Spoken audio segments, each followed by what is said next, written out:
right, hey everybody. So my name is Jacob Hoffman, and I am starting something that I want to call our boardroom side chats. And so I serve on the board in the Spokane Christian Church, and we've got 6 other people that serve with us, or 6 total, 5 other people. And so there's often things happening with the board financially behind the scenes and lots of details. And so I want to start communicating more of those activities with the fellowship as a whole, just so you guys have a better feel for kind of what's going on. And this is a good format. You can view it at your leisure whenever you want. And so that's what this is. So for my first one, I've invited Chris here. Welcome. Chris, how you doing today? I'm good. Good, good. How's the puppy? Puppy's good. All right, good. So Chris has brought up this week some opportunities to hire some new staff. And so I wanted to kind of introduce that. So we've got a pretty long history of hiring staff that moves on and does awesome things. They've done amazing things here, couples, interns, individual people. And so we celebrated our 20th year anniversary this past year. Can you speak to a little bit about that history and what we do as a ministry and how we hire staff? Because we've hired a lot of them. Yeah, I think even going before hiring staff, the campus ministry in the early years of the church produced a number of people in the full-time ministry, myself being one of them. Mm-hmm. But we had people leading campus ministries at University of Wisconsin, Arizona State, University of Texas. And so, even from the beginning, this church has produced evangelists. And in addition to that, women's ministry leaders who served in China and Denmark. And in recent years, the past 10 years or so, we've hired a number of interns.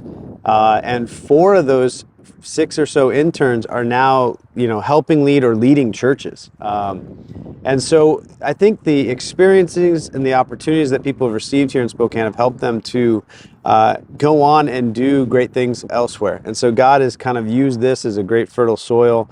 And I think it's just something that Amy and I and the church are passionate about, is giving people an opportunity to experience ministry and to do great things here, but also just to give them a chance to build their skills and go somewhere else if necessary, whatever God might will for that.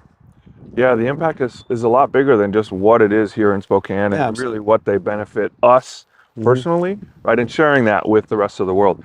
So you've brought an opportunity to us this week. Can you talk to us a little bit on where you see them fitting in and what objectives? What do you want them to do hiring on a new couple? Yeah. So we kind of started this process probably about 6 months to a year ago. We started to think that we're trying to get the church smaller. We have a number of people in North Idaho. We're kind of spreading out across the valley, and we want to create opportunities for people to go into ministry. And so we started talking about this about a year ago or so.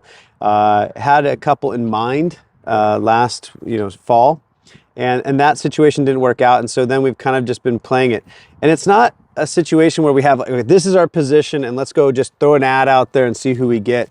It's really more, in my perspective, relationally based. Like, who do I know? Who would fit well working with Amy and I? And who would fit well in the culture of this church? And then going from there. And so in recent conversations with a good brother friend of mine who leads a church in another state, just said, hey, you got anybody? Because he's really good at starting off interns and training them up. And he said, yeah, I got a couple. And this couple and I, we kind of had a first conversation with Amy and I, and a second conversation. Then we got their resumes. We just started going, man, this could be a really great fit. And they were at a time in their life where they were looking for a transition. And I'm not naming their names because I don't know how much they've announced in their church, and we want to be sensitive to this process.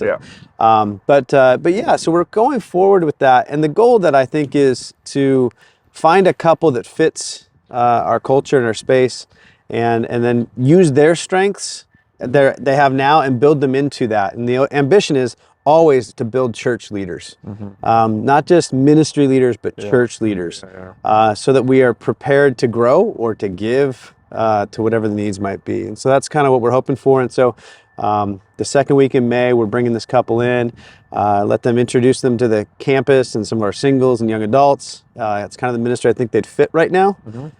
Introduce them to the church, and let them see the Northwest, let them see Spokane, let them see this property and the vision we have for it, and then see where it goes from there. But they're really eager We're pretty eager, and I think it could be a good situation for the church. Yeah, yeah.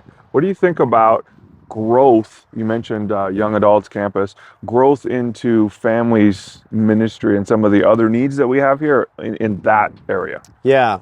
So I think right now their main focus would help take a lot off of Amy and I's plate and hopefully drive more numerical growth and evangelism, get the campus ministry cranking and really help the youth, that young adult type vibe going. And then that allows Amy and I to really dive into the families ministries and dive into the family groups and invest more wholly into that and kind of keep the progress we've made in that. And so that's kind of the first process. And so we put them in their strengths, let them work their strengths and help the church. Yep. And then build them into that next role and whatever that might be, and help that out. Okay, cool. Chris, thank you very much. I don't want to make these videos too long. I want to keep them nice and short. And so, church, thank you for watching. And that's all I got.